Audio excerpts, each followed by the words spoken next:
Whereas now, they can't do that. They've gone, whoa, pull that back. Why is that letter there?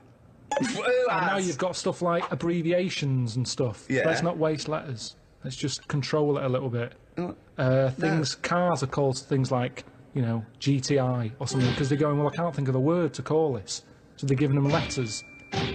Think of a word now. Think of a word that hasn't been made up. What do you mean? Well, tell me a word that hasn't been made up. All words have been made up. No, one that hasn't. That could be used. Say if I invent something now to put in shampoo, what can I call it? Quick. Cranberry. No, it's too close to that. No, we can't get that past the advertising person. Scrimpton. Scrimpton. Yeah. It took Ricky 2 goes and you accepted his second one. Well, I think we've sorted out the future. I don't care because it's the last day on Earth. What would you do? I've always wanted to kick a duck up the arse.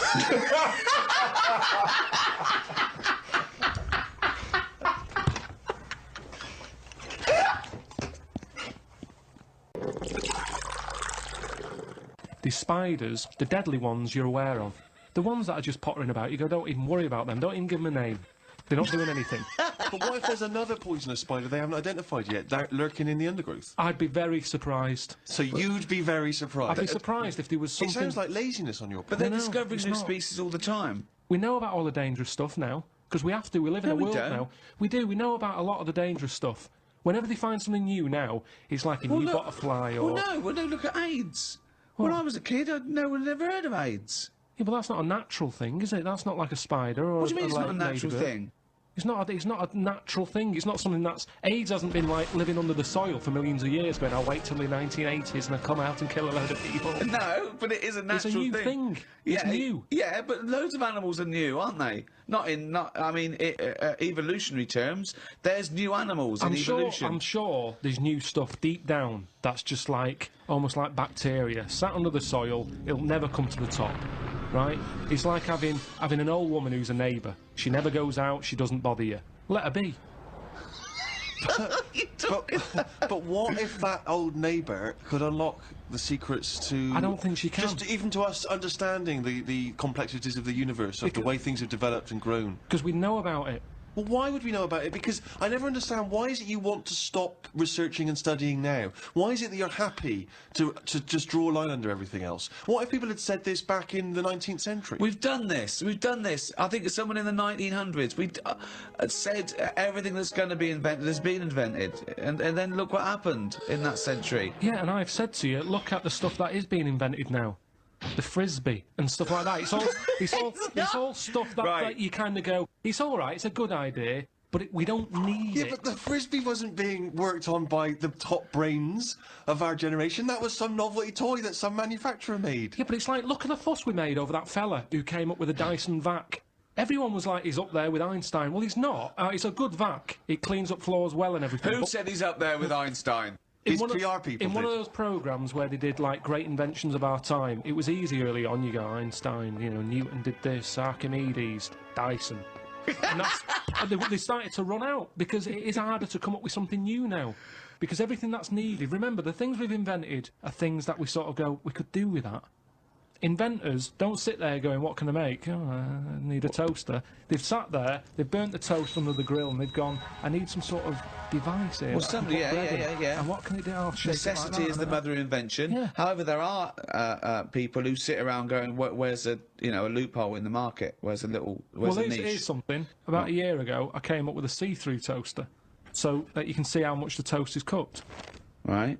I found it about 2 months after that. Someone had done it. Right. So I'd just been beaten to the post. Think of computers. Yeah, computers are a good thing, and it baffles me as to how they came about. When you think a computer chip is just made out of sand. Now, for someone to come up with that, you go, there must have been some sort of alien involved here. What do you mean? Why do you think that? So I love it. So the frisbee, rubbish. Anything too clever? Well, it wasn't an invention, it was an alien. So there's nothing between frisbee and computer chip. What I'm saying is, it's not even an idea, is it? What do you mean? A computer chip, where's that come from? It's amazing. Well, it's astounding, yeah. So you think it was an alien? What are you talking about? Great. Because I can't believe that someone would go, right, I want to make something that will hold information and be able to do... I know, let's use some sand, we've got loads of that. You go, what, you don't... Well, that's what genius is, though, But isn't Carl, it? there's no alien involved. No, but when I say alien, I don't mean an alien came down here and said, you know, oh, do you want to buy this? There could have been a spaceship crash, right? Right, yeah. And there's all them rumours, isn't there, in that hangar. They've got the spaceship, they take it apart, they go, yeah, wheels, we've got them, yeah, steering wheel. And then they go, hang on, what's this here? And they find the chips, and they break it down, and they find Carl, the sand. but the fact that sand makes computer chips is not the interesting thing. The interesting thing is how the human being discovered that... what am I talking about? Sand makes computer chips. That silicon can have information put on it. But we're made out of oxygen, nitrogen, carbon. Do you know what I mean? And hydrogen. Yeah, but that's nature. You see, nature is amazing. You can't beat nature, right? No. It comes up with some amazing things. Yeah, but man is nature. Don't forget that we're an animal. We're a brilliant ape. We're actually 98.6% genetically identical to a chimpanzee, Carl. Think of that. We only differ on 1.4% of our genetic makeup. That must be the arse.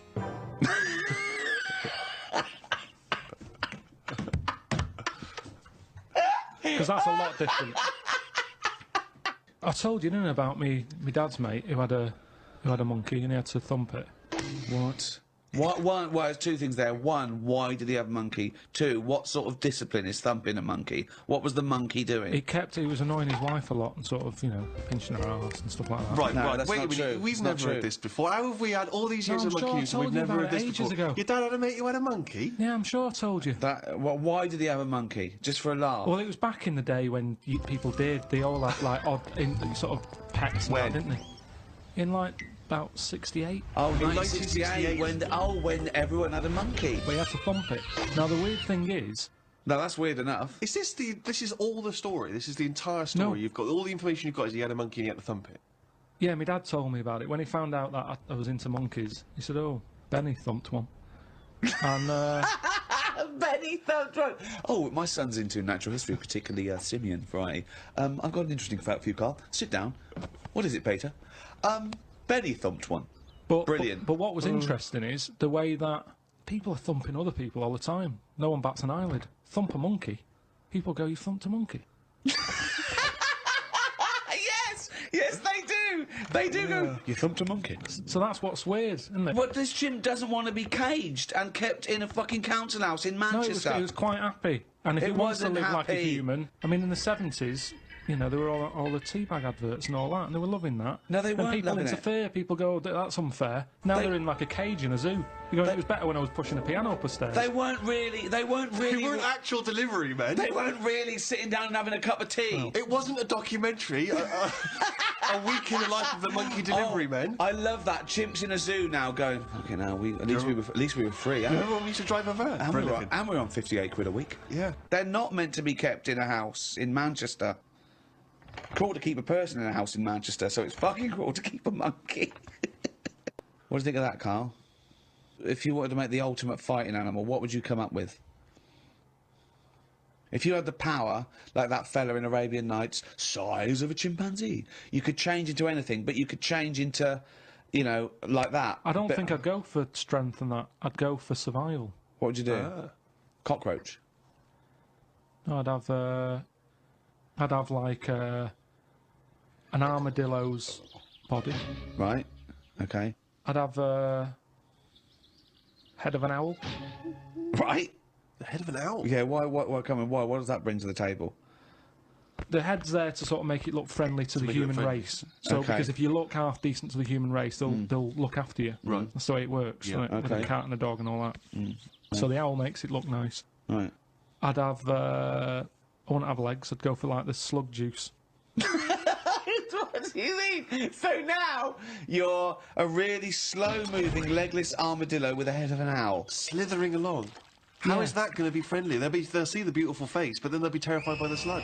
No, because the head's that nice that they'll forgo the sludge. But hold on, though. But wait a minute. So it's got this thing that's stuck, right, going at 0.1 miles an hour, with a going hoo, right? You come over, you kick the head off. How is this? No, because the head can go into the thing like a tortoise. Can it? Yeah, of course it can. Into the armadillo body. Well, no, an armadillo doesn't do that. It just curls up into a ball. This isn't an armadillo, is it? So it's. Oh, Why has it got the slug? Why is that so attractive? what I'm thinking is an armadillo. They're good when they're on their feet. Flip them, they get stuck like a tortoise. Right. Slug stuff keeps it down.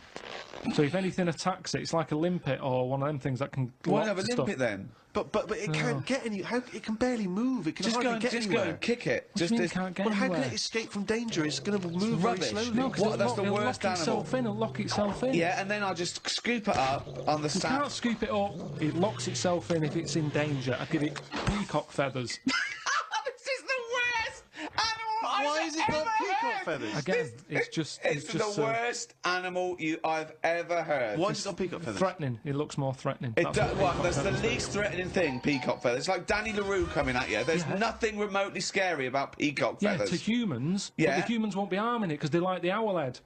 People will like to have these things in the garden. They eat lettuce. They eat lettuce.